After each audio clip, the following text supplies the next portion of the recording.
just going straight to questions, huh? Yeah. Okay. Who wants to start? Ken? Coach Ken Kreitzer, Vets Media, congratulations. Certainly, game your offense played very well in the first half. Defense played well. You got it to 38-7, and then it seemed like it changed. ECU came back, made adjustments. How do you feel about the two halves of the game? I thought the first half our guys played really well. Defensively, certainly we played well, kept them off the scoreboard. They've got a really good football team. I think they're athletic and big and well coached, and so to be halftime, going in there with 24-0 lead was, a little surprising because I think they got a really good team, and we were playing good. We made some plays on special teams. We're running the ball effectively enough, and we hit some pass plays. The perimeter plays in the first half came off the passing game. Bryson did a really nice job, and we hit Casey down the middle on the first play of the game. And then the second half, they did a better job defending us. We weren't moving them as much or as effectively. Defensively, their first touchdown, we just missed a bunch of tackles. We had a couple opportunities to get them off the field. The fourth down play down in the low red zone going towards the scoreboard. We went in there and tried to tackle high and didn't go for his legs, and the quarterback was able to get into the end zone. We had some chances to make some plays, so I think we had some breakdowns fundamentally, and it was blocking and sustaining blocks. It was not using good tackling fundamentals, and so they made some plays, and we had the hands team out there a few times, and it didn't really expect that when we hit the fourth quarter. We had a decent lead, and then they really started making some plays and put some pressure on us. But the last touchdown for us was big to stretch that lead back out again, and it kind of put it to enough of a lead that they didn't probably have enough time to recover. And Coach, certainly Bryson Daly had another phenomenal game with 5 touchdowns, 171 yards, threw a touchdown pass to Miles Stewart early in the game. How is his game and his leadership of the offense just improving with each game? Well, I think that's what's happening. He's just getting better. He's getting more confident, and our offense is continuing to improve. So the guys around him, the supporting cast, I really think the offensive line is doing a great job. And give credit to the running backs, Kanye Udo and Miles and Hayden Reed, Jake Rendina, Noah Short. Those guys were all throwing some blocks for him. And there's a lot of places running backs are they're wondering when they're going to get their carries. When are you going to give me the ball? Our guys don't care about that. They just want to win. And so if it means blocking for him and we win, it's all that matters to them. So they're very unselfish, and they're doing a nice job. So really, it's just a credit to everybody. But Bryson Daly's a tough runner. That kid's just got a warrior spirit and mentality with the way he plays. He's like a B-back. All those years we played with B-backs, he's kind of like that, and runs the ball like that. Doesn't look for the sideline, looks to gain an extra yard, but he's also doing a really good job in the passing game and putting the ball where our receivers can get it. And that throw he had to Casey down at the end, Casey made just a great catch, a one-handed catch in the middle of the field. And there were some guys around, but he put the ball in a great spot. So really impressed with that in that part of his game right now. And just on defense, you were forcing punts early. The first drive was a 3-and-out, but no sacks today. Was it more concentrating on coverage? We'd like to get some pressure on the quarterback. We're just not a defense that's going to draw up 6- and 7-man pressures all the time and play zero coverage. We're not built that way. So we don't want to give up a long ball over ahead. So, and we just got to be careful about the times that we do dial up the pressure, that we're covered on the back end.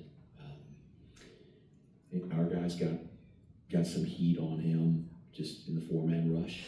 They beat some blocks. That was positive.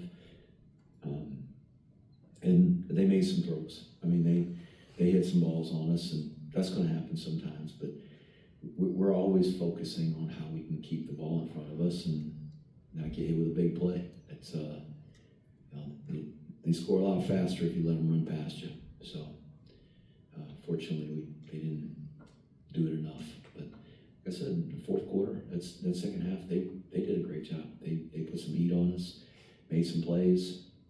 And the kid made a great catch down the goal line, or down the end zone on our sideline, I should say, to keep his feet in bounds. And then made some good plays. So I was glad to see our guys continue to battle and fight, and we had to at the end. It's probably good for us a little bit to be in a fight like that. Coach, 7-0 going into your bye week before Air Force. I know you're going to say you have a lot to work on, but do you feel positive about how the team has developed so far this season, first round of games in the American Conference? Sure. I think the guys are doing a good job. There's a lot of really good things we're doing. When you got quarterback rushes for 171 yards, and we're doing some things up front to move people and create some seams for him. We had some pass plays. 70% of our passes. That's pretty good percentage. You take that most days. We haven't turned the ball over since the second game, and that's really positive. So there's a lot of good things going on defensively. That first half, I mean, our guys did a terrific job of getting them off the field and not allowing big plays, and did a good job of tackling them. And so those are all things to build on. But there's always areas for improvement, and if we don't have that mentality and that humility, then we start to get complacent, patting ourselves on the back. And the next game is going to be the hardest game we played all year. It is a slugfest, fist fight every time we play them, every time. And so,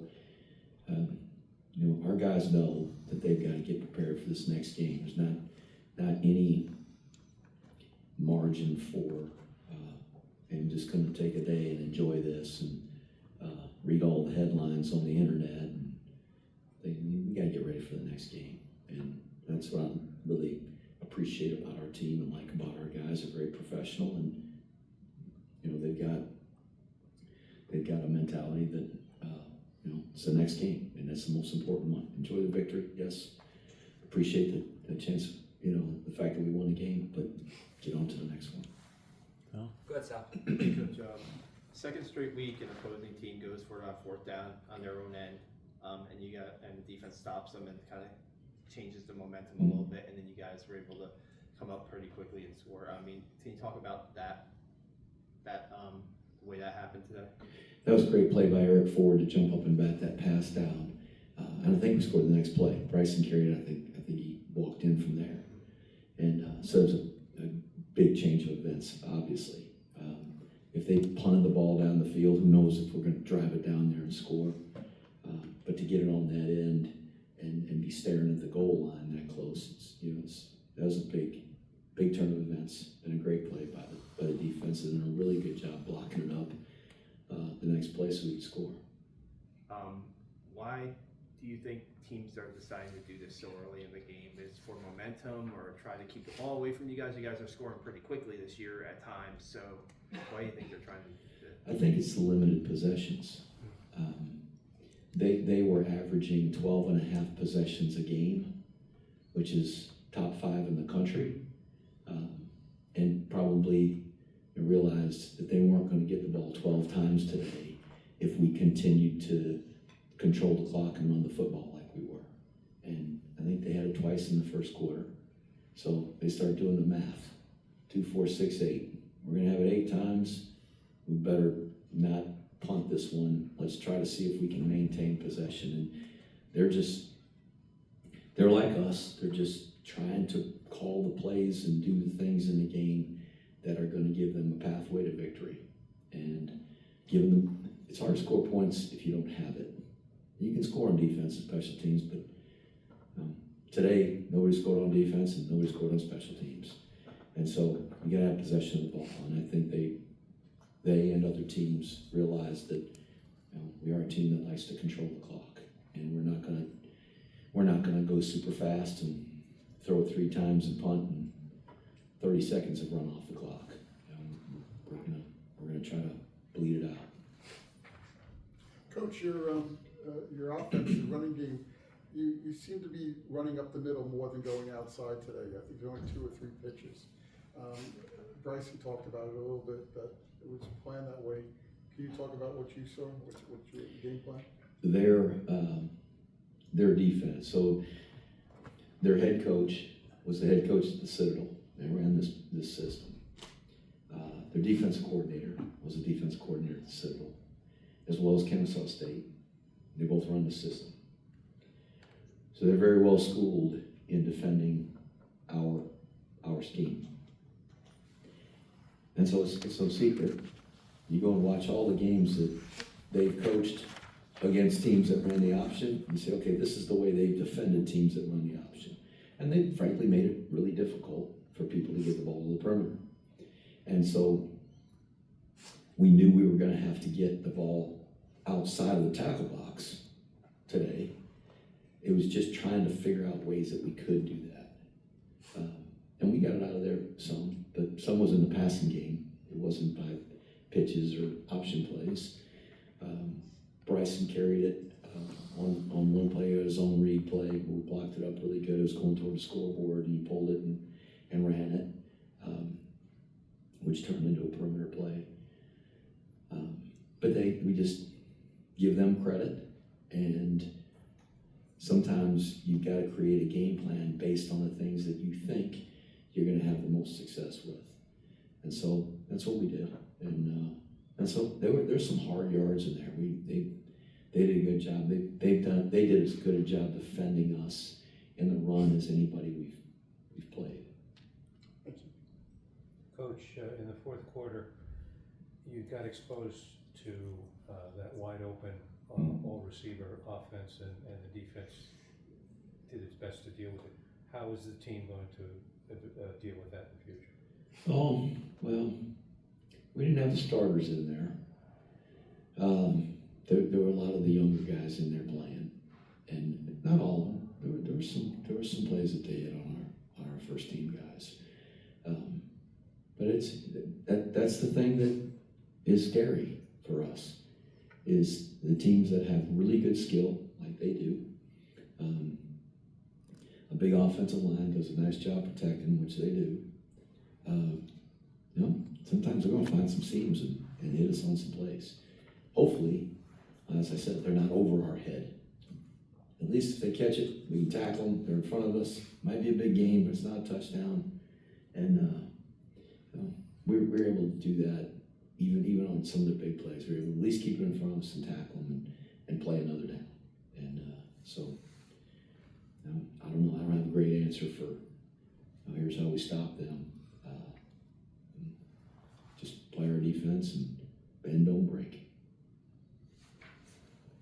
Joe Acano on Zoom, go ahead.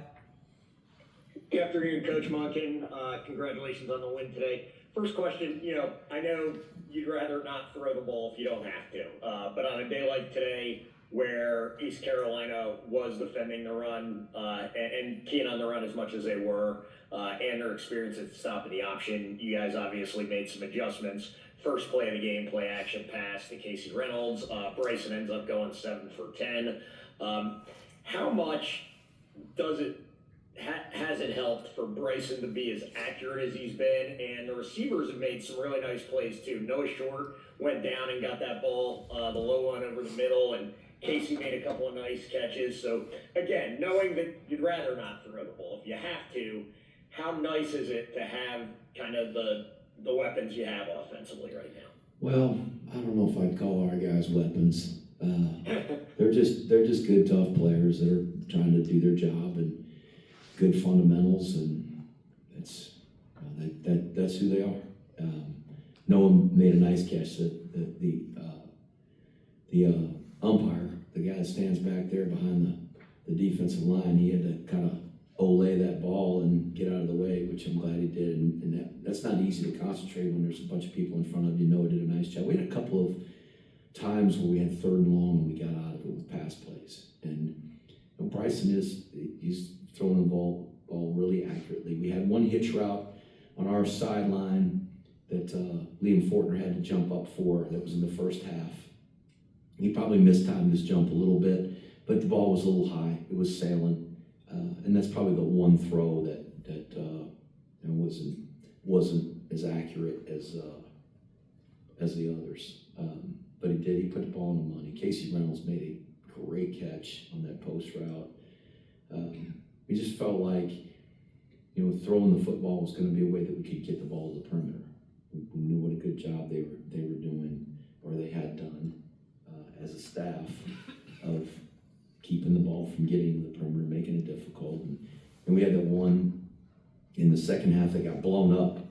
We tossed the ball out to our sideline. We were going to the offensive right, going toward the building in the 4th quarter, and our tight end went out there and tried to block a guy on the perimeter. He kind of ran right through us and tackled us for a loss.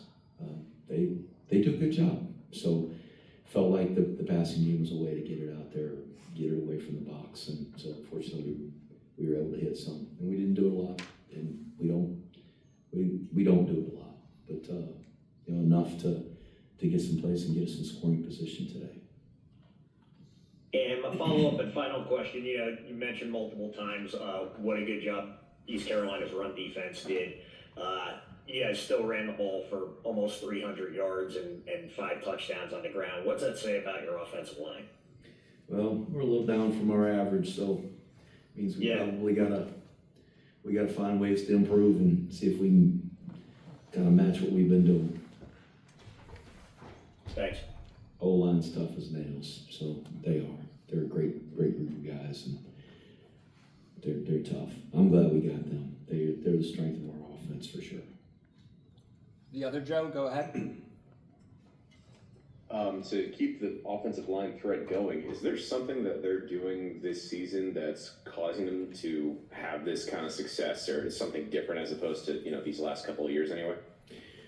They're well coached. I think Mike Vitti and Matt Drenkel are doing a really good job. Cody Worley's got a scheme and a system that I think fits the personnel that we have. It fits them. They're a veteran group. There are 3 seniors that start on that offensive line, and there's Brady Small, who started every game last year as a freshman. That's a veteran group that's very confident, and they played a lot of football, so you're gonna have that confidence when you got game experience. And they're strong. Coach Hughes, our strength coach, I can't say enough for how valuable that guy is to our team. I mean, I think we got a strong football team. I don't know if we got a great football team, talented guys are fast, but our guys are strong. They work hard in the weight room, and he maximizes who they can be physically. He and his staff do a really good job. So I think those guys up front are strong and rugged. They've stayed healthy. We got some nicks and dings. When you're in that many fights during the course of a game, you're going to get beat up a little bit. And we do have some guys that they got some things that are nagging them, and hopefully this week off will help them get healthy. But having the same offensive line start today that started in game 1, and it's been the same for 7 weeks, is pretty remarkable, because this offense notoriously is it's rugged and tough in there for those guys that play up front. And then defensively, you mentioned some of the second half complacency. Do you think that's the biggest thing you want to fix heading into the Air Force game, or is there another thing? I don't think our guys were complacent at all. I think our guys continued to fight and play as hard as they could. The other team just made some plays, and our guys were trying to tackle. We didn't do a great job of it sometimes. Our guys were trying to defend them on the pass and be in position. We weren't always in position. they made some plays. They got a bunch of really good players. If you look at their roster, I mean, they got long, tall, fast guys that have played in Power 5 programs.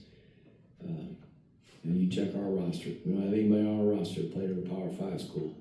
So, it's hard. It's hard to defend guys like that. They're physical and very athletic. So our guys continue to fight. They made some plays. Thank you. To close us out, Ken McMillan, go ahead. Hey Jeff, how effective do you think you were getting Hauser off of his rhythm and timing today? I know he completed a lot of passes, but it was, it was a struggle. There were times we got him off his rhythm, where he had to move around a little bit, step up, got hurried and had to throw it before he probably wanted to, or had a guy open. But there were times where they certainly protected him, and he had a chance to wing it down the field. And there were probably more times he threw the ball where we didn't have pressure on him than there were when we did. And that's probably par for the course. It's hard to get there. It's hard to get pressure on the quarterback. Typically, we're rushing 4 guys, and that's the case with most defenses. You just can't line up and send everybody and say we're going to play man-to-man and one-on-one coverage and play that way the whole game. Eventually you're going to get exposed. So they got 5 offensive linemen, you got 4 guys rushing. I'm not a great mathematician, but it's probably an advantage for them. And so when a guy in a 4-man rush beats a block and gets there, I mean, that's a great play on his part. But there were some pressures. There were times where we brought extra guys, and in the first half, I mean, that was the indication of our guys just playing defense and making them throw it on time and being in position to defend it. And it's hard to do that the entire game. They're going to make some plays. You got guys on scholarship too. Jeff, how do you feel about seeing T-Rob out there today? He served as a key decoy on a couple of plays early, and of course he had the 23-yard run. I was thrilled to see him out there, and so was our team. Our team was so excited to have him. He carried a black flag that's chosen by our leadership council, and that's in our program. That's a huge honor to be able to do that. And when he went in the game and got that carry, I was so excited to see him just back out there. It was good for him to run the ball and get tackled down there and get back up and be ready to play the next play. So I think as he plays more and gets confidence, then there'll be more opportunities to use him in different ways. Jeff, how do you weigh the advantages of having a bye week, but does it derail momentum at all? You only lose momentum if you stop believing. So I think our guys believe that they're capable and that we can have a good football team. So hopefully that'll carry us through and allow us to have good practices. And frankly, I'll just settle for a good practice tomorrow afternoon. That'd be good enough for me. That'll be a good start. And as I said, we got some guys that are nicked up a little bit. It'd be nice to get them healthy. But to play this game against Air Force, a big rivalry game, the CIC trophy on the line, it's nice to have 2 weeks. They got a unique offense. It's not the same offense we faced the last 7 weeks. So we've got some work to do to get our defense prepared and ready to defend them. And then for our offense, nobody does a better job defending this system than the other 2 academies. And I think that's why the games are always so close, that our teams and our staffs know each other so well. We study each other so intently. So it'll be hard. It'll be hard to get a first down. It is going to be a tough football game. So to have 2 weeks to get ready, I hope that will help us prepare. They got 2 weeks as well. So that's that. I know how much you love your seniors, but to see Miles Stewart get his first career touchdown, I know he does a lot of other things, but is that kind of special? It was fantastic. And he made a really nice catch. And he's just an incredibly unselfish kid. He could care less if it was him or somebody else. He's been happy that we scored a touchdown. But I'm happy for him and proud of him. And it was fun to see the guys celebrate that touchdown with him when he came over to the sideline.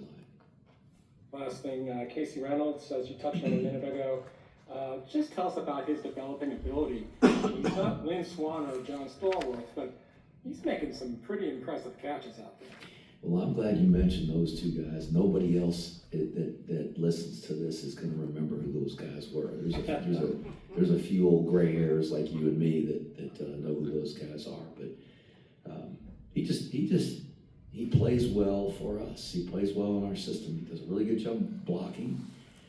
Takes a lot of pride in that. He has to. I mean, we run 66 plays. We threw 10 times, so 56 plays. He's got to find a way to block and make a difference for us that way.